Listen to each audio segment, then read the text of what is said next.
नमस्कार साथियों, स्वागत है आप सभी का हमारे खुराना क्लासेस यूट्यूब चैनल पर। और आज के लिए अगर हम बात करें तो आज की जो क्लास होगी आपकी वो चौथा पेपर है, फोर्थ पेपर है आपका भाषा, संज्ञान और समाज, प्रथम वर्ष का। यह पेपर जो होता है साथियों 35 अंकों का होता है, ध्यान रखना 35 अंक का होता है। और इसमें आपको पास होने के लिए 14 अंकों की आवश्यकता होती है। कितने? 14 अंक चाहिए साथियों पास होने के लिए, है ना, 40%। इसकी समय सीमा की अगर हम बात करें तो ये 2 घंटे का होता है। कितना? 2 घंटे का पेपर होता है ये भी आपको याद रखना है। अब हम आते हैं हमारे क्वेश्चनों की तरफ और पढ़ते हैं। पहला क्वेश्चन आपका आता है कि भाषाई आधार पर आंध्र प्रदेश का गठन कब किया गया था? तो आंध्र प्रदेश का गठन भाषा के आधार पर 1 अक्टूबर 1953 में किया गया था। ठीक है भाई, 1 अक्टूबर 1953 में। ऑप्शन आपका ए राइट हो जाएगा।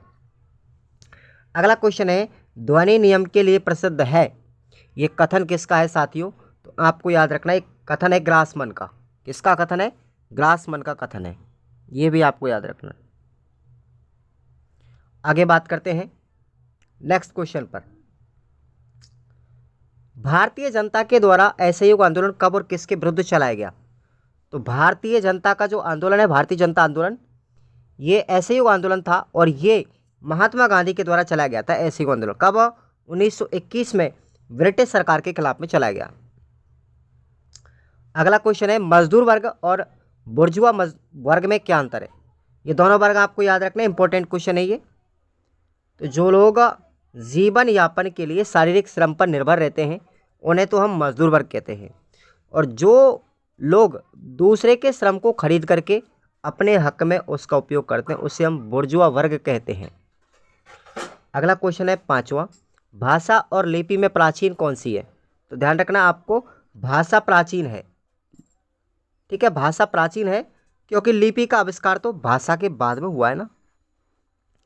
अगला क्वेश्चन देखिए, ध्वनि और वर्ण इन दोनों में क्या अंतर है?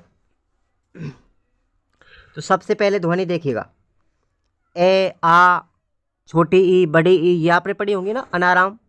तो ये सब जब हमारी बाघेंद्रियों के द्वारा निकलती हैं तब ये ध्वनियाँ कहलाती हैं और ध्वनि बोलने और सुनने में आती है। वर्ण की बात करते हैं, जबकि ध्वनियों के लिखित रूप को, जो हमारे अनार आम होते हैं ना, ये हम बोलते हैं उसको तो हम ध्वनि कहते हैं। अगर हम इसको लिख रहे हैं, अब ये यहाँ पर लिखा हुआ है ना, तो ये वर्ण बन गया। वर्ण लिखने, पढ़ने और देखने में आता है, ध्यान रखना। अगला है, ध्वनि विज्ञान किसे कहते हैं? ध्वनि विज्ञान, ध्वनि विज्ञान का वह विज्ञान है जो ध्वनि विषयक स्वरूप, भेद, अंग, उच्चारण, अवयव, नियम आदि का वैज्ञानिक ढंग से अध्ययन करता है, ध्वनि विज्ञान कहलाता है। अगला क्वेश्चन है, भाषा विज्ञान में ध्वनि से क्या आशय है? भाषा विज्ञान में ध्वनि से क्या आशय है? तो भाषा विज्ञान में ध्वनि का सामान्य आशय मानव मुख से निकलने वाली उस वायु से है जो वागेंद्रियों की सहायता से शब्द उत्पन्न करती है, जिसका प्रसार होता है तथा श्रोता आदि के द्वारा ग्रहण की जाती है। नेक्स्ट हमारा क्वेश्चन है, भाषा और लिपि में क्या समानता है और क्या असमानता है, उल्लेख कीजिएगा। सबसे पहले हम बात करते हैं समानताओं की।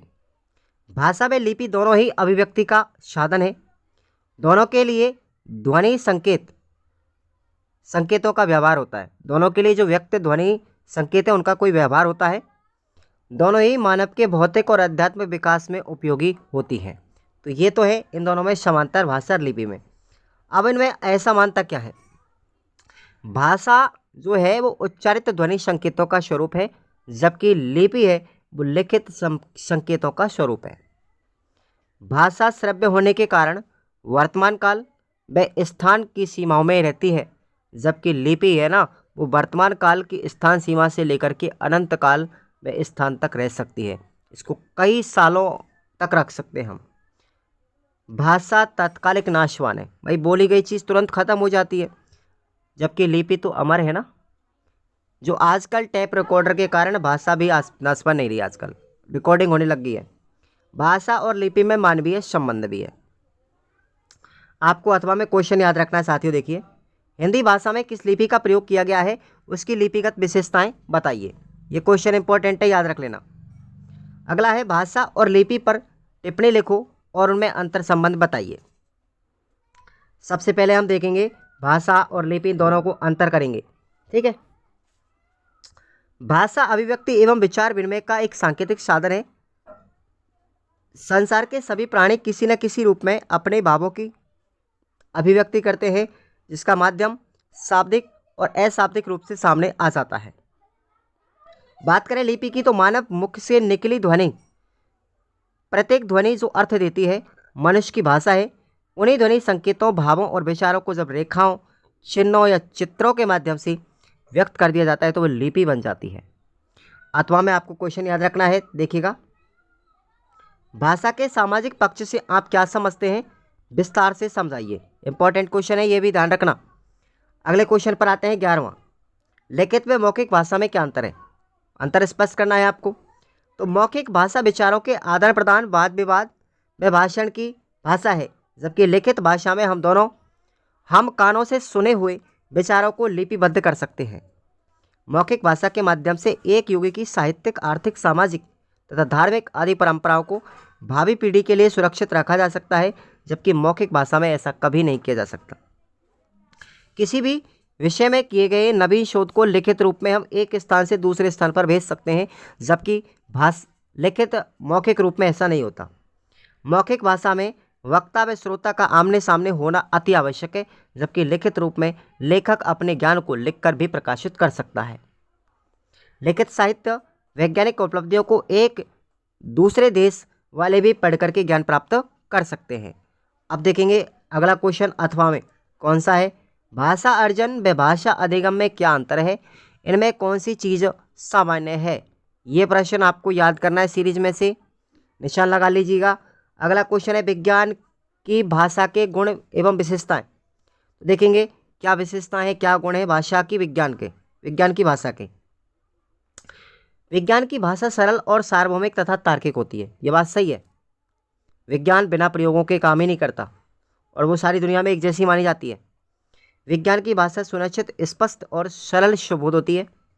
वैज्ञानिक अपनी बात को सरल भाषा में तर्कपूर्ण ढंग से कहते हैं।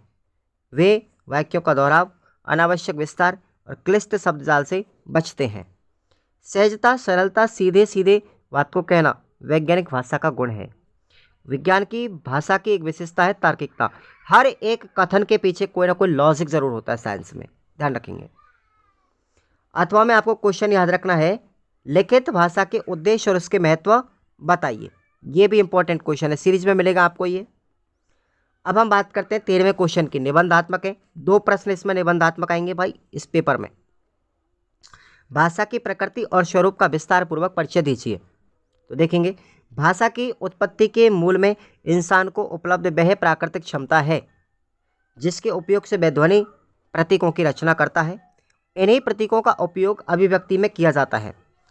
भाषा के अस्तित्व में आने वाला पहला कदम ध्वनि प्रतीकों की रचना होती है। भाषा मनुष्य का एक महत्वपूर्ण सृजन है। सामान्यतः भाषा को संप्रेषण के साधन के रूप में देखा जाता है। भाषा अर्जित करने की क्षमता मनुष्य में जन्मजात होती है, लेकिन भाषा सृजन सायास श्रमिक प्रक्रियाओं के द्वारा किया जाता है। भाषा को संप्रेषण के रूप में समझने में महत्वपूर्ण भाषा सृजन की प्रक्रियाओं को समझना है, क्योंकि इसी समझ के सारे भाषा की भूमिका और भाषा सीखने के तरीकों को बेहतर ढंग से विकसित किया जा सकता है। भाषा के कारण ही मनुष्य उस स्थिति को हासिल कर पाता है जिसमें वह वस्तुओं और प्राणियों की अनुपस्थिति में भी उनके बारे में विचार कर सकता है। भाषा के कारण ही मनुष्य अपने मन की बात किसी और को बता पाता है। भाषा के कारण ही मनुष्य एक दूसरे को छुए बिना उससे मदद मांग सकता है तथा दूसरे की मदद भी कर सकता है। हर भाषा नियमबद्ध होती है। भाषा की प्रकृति और स्वरूप को हम निम्न प्रकार से समझेंगे। किन बिंदुओं से देखेंगे, देखिए। भाषा प्रतीकों की वाचक व्यवस्था के रूप में होती है। भाषा में यादृच्छकता का गुण पाया जाता है। भाषा नियम संचालित व्यवस्था के रूप में होते हैं। भाषा में द्विपक्षीयता का गुण उपस्थित होता है। भाषा में उत्पादकता का गुण पाया जाता है। भाषा में अर्जित संपत्ति होती है, पैतृक संपत्ति नहीं होती। भाषा में पूर्णता और अपूर्णता दोनों गुण विद्वान होते हैं। अब आपको अथवा में क्वेश्चन याद रखना है, मौखिक अभिव्यक्ति के विकास में कौन कौन सी गतिविधियां हम करवाएंगे। ये प्रश्न वेरी वेरी इंपॉर्टेंट है साथियों, आपको याद रखना है। आगे बात करते हैं, भाषा और जेंडर के बीच संबंध को समझाइए। व्याकरण में जेंडर के प्रभाव को उदाहरण सहित भी समझाना है। सबसे पहले हम बात करते हैं भाषा और जेंडर के बीच में रिलेशन। भाषा और जेंडर के बीच रिलेशन को समझने के लिए व्याकरण एवं भाषा के समाजशास्त्रियों दोनों पक्षों को खंगालने की आवश्यकता होगी। हमारे समाज में प्रसंग जो है उनकी भरमार है, जो पितृसत्ता के ढांचे को ठोस रूप प्रदान करते हैं।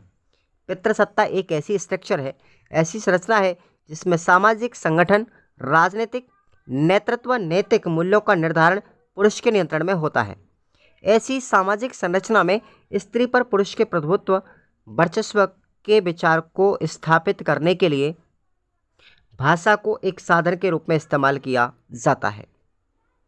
जहाँ तक भाषा का संबंध है, पुरुषों का अपना शब्द भंडार होता है और उसमें पुरुषत्व के गुणों का आना भी स्वाभाविक है। वर्तमान में जेंडर की अवधारणा के अनुसार हमें स्त्रियों के साथ सम्मानजनक भाषा का प्रयोग करना भी चाहिए। बात करेंगे आगे व्याकरण में जेंडर का प्रभाव। यह निश्चित रूप से सत्य कथन है कि व्याकरणिक नियमों को निर्धारित करने वाली प्रक्रिया, उस प्रक्रिया को प्रभावित करने वाली सोच स्त्री और पुरुष के बीच भेदभाव को बनाने वाली होती है। इसको हम निम्नलिखित उदाहरण से समझ सकते हैं। जैसे भाषा में लिंग का अस्तित्व मानने का एक क्षेत्र है व्युत्पत्ति या शब्द निर्माण। यद्यपि यह क्षेत्र व्याकरण से बाहर है, व्याकरण में नहीं है। शब्द तो लोक के खेत में स्वतः ही आवश्यकता अनुरूप पैदा हो जाते हैं। व्याकरण का प्रयोग व्यवहार में दिख रहे शब्दों के निर्माण की प्रक्रिया का विवेचन भरकर देना है, शब्द बनाना नहीं। व्याकरण शब्दों की व्युत्पत्ति की विवेचना भी अब जाकर करने लगा है। प्राचीन काल में उसके लिए अलग संप्रदाय था जिसका नाम निरुक्त था। खैर, आज तो व्युत्पत्ति संप्रदाय व्याकरण का अनिवार्य अंग सा बन गया है। अथवा में आपको क्वेश्चन याद रखना है साथियों, इंपॉर्टेंट है ये वाला। भाषा, समाज और सत्ता में अंतर संबंध स्पष्ट कीजिए। ये क्वेश्चन भी आपको याद रखना है और ये आपके 14 क्वेश्चन इस पेपर में आपको मिलेंगे। 35 अंकों का ये पेपर होता है पूर्णांक। इसमें आपको पास होने के लिए 14 अंकों की आवश्यकता होती है। 35 का 40% कितना होता है? 14 अंक होते हैं साथियों। 2 घंटे का ये पेपर होता है, ये भी आपको याद रखना। चलिए, ये पहला मॉडल पेपर हुआ इसका और आप बाकी के 3 और बताते हैं। Thank you.